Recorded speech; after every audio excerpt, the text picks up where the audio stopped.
Worst thing that happened to me that year. Hello guys.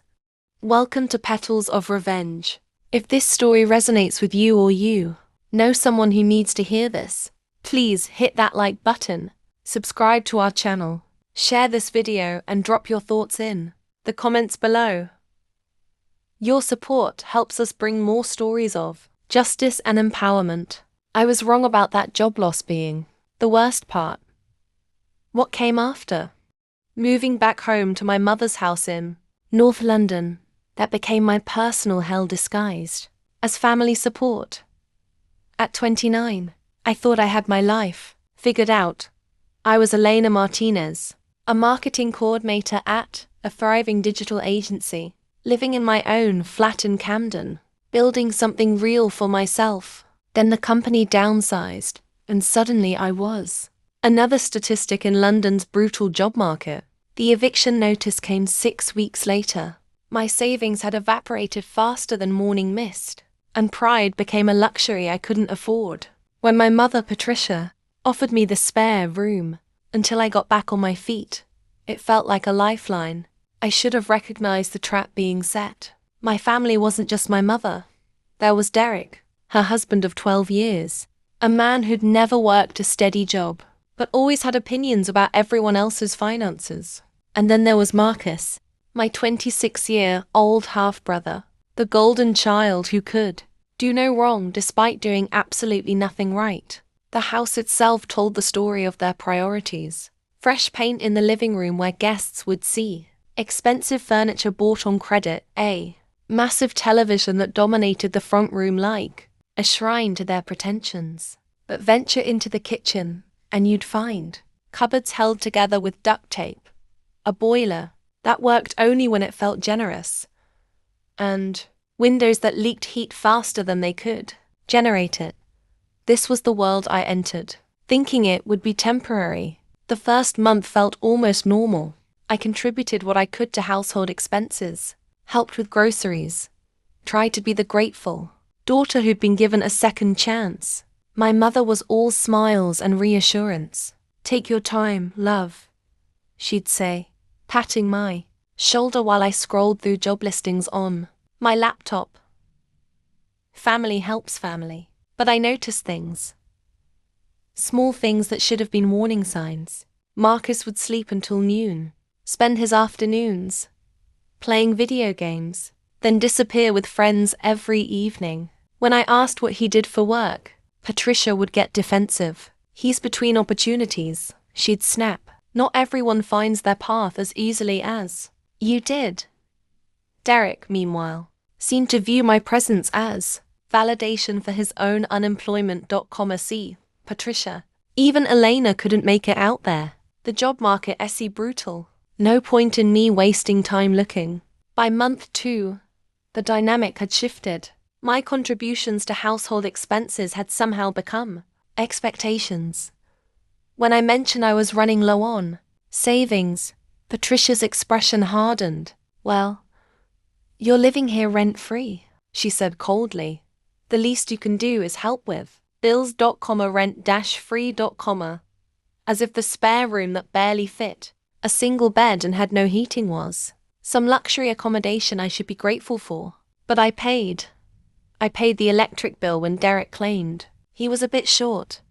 I paid for groceries when Marcus ate everything in sight but never contributed a penny. I paid for Marcus's mobile phone bill when he claimed he needed it for job hunting. The job hunting that consisted entirely of playing games on that phone. Month 3 brought the first real revelation about how my family operated. I was looking for stamps in Derek's desk drawer when I found the credit card statements. Multiple cards, all maxed out, all in various names. Some in Patricia's name, some in Derek's, and one in mine. My hands shook as I read the statement. For a store card I'd never applied for. Over £3,000 charged for electronics, home, appliances, luxury items I'd never seen in the house. My name, my address, my supposed signature on file. I confronted Derek immediately. "Of that," he said, not even looking up from his newspaper. "I needed to get the washing machine fixed. And you weren't around to ask. I used your details because you have better credit than us. You opened a credit card in my name, without permission. I was going to tell you. He lied, smoothly. And it's not like you're paying for it. I'm making the minimum payments. But he wasn't. When I checked my credit report that night, the account was already in arrears. My credit score, which I'd spent years building, was being destroyed by a man who'd never asked permission to ruin my financial future. When I showed the statements to my mother, expecting outrage, expecting support, expecting her to take my side against this obvious fraud, she shrugged. Derek was trying to help the household. She said, "You're living here, benefiting from the appliances. What is the big deal?" The big deal was that identity theft is a crime. The big deal was that my stepfather had forged my signature, used my personal information, and destroyed my credit without a moment's hesitation.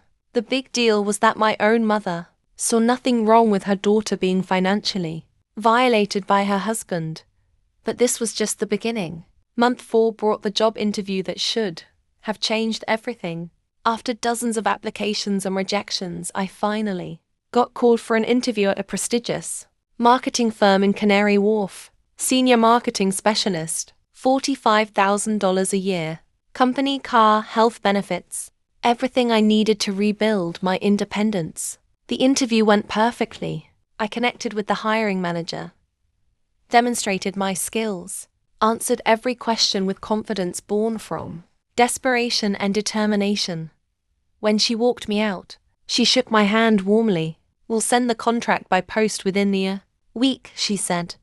"Welcome to Henderson and Associates, Elena." I floated home, barely containing my excitement. Freedom was within reach. I could move out, rebuild my credit, escape the suffocating dysfunction that had become my daily reality. The contract arrived on Thursday. I wasn't home when it came. Marcus was. I found this out 3 weeks later, after Henderson and Associates had stopped returning my calls, after the HR department had gone silent, after I'd spent days wondering why my dream job had evaporated without explanation. I was going through Marcus's room, looking for my missing laptop charger, when I found the letter hidden under a stack of gaming magazines, like a guilty secret I'd forgotten to destroy. My contract, my future, my escape route. Opened, read, and responded to in my name, with a forged signature that was passable enough to fool someone who'd never met me.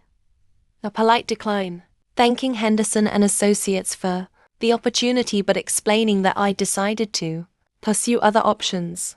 My own brother had stolen my future and thrown it away with as much thought as he'd give to deleting a text message. I confronted him immediately, waving the letter like evidence in a murder trial. "What the hell is this, Marcus?" He barely looked up from his PlayStation. "What is it? What?" "This letter. This job contract that you opened and responded to without my permission." "Oh, that." He shrugged, still focused on his game. "Mum said you wouldn't be able to handle a job like that anyway. Said it would stress you out too much." The casualness of his betrayal hit me like a physical blow. "You destroyed my career because Mum told you to." "Chill out, Elena. It's not like it was the only job in London. It was the only job I'd been offered, the only chance I'd had in months of searching, the only hope I'd clung to during 4 months of being treated like a wallet with legs instead of a daughter and sister.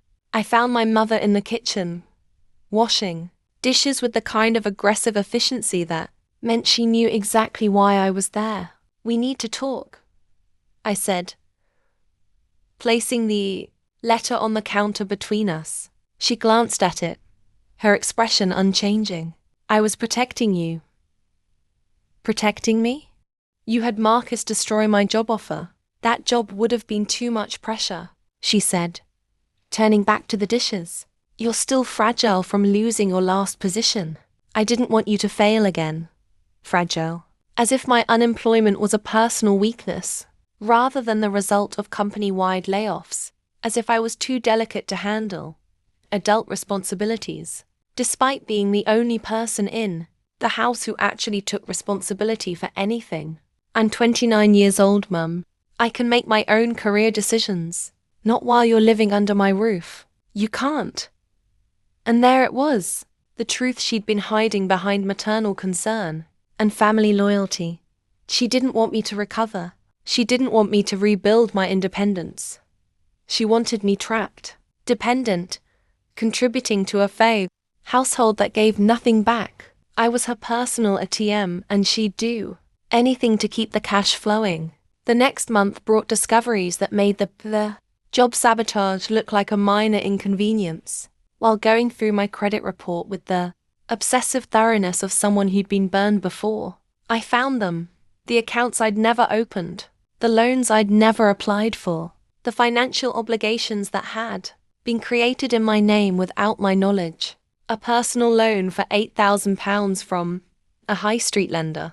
Monthly payments of £347, supposedly coming from my bank account, but somehow never affecting my balance because Derek had set up the direct debit from an account I didn't know existed. An account he'd opened using my details, my national insurance number, my forged signature. The loan money had disappeared into their lifestyle. Derek's weekend trips to the pub that stretched into weekend trips to Brighton,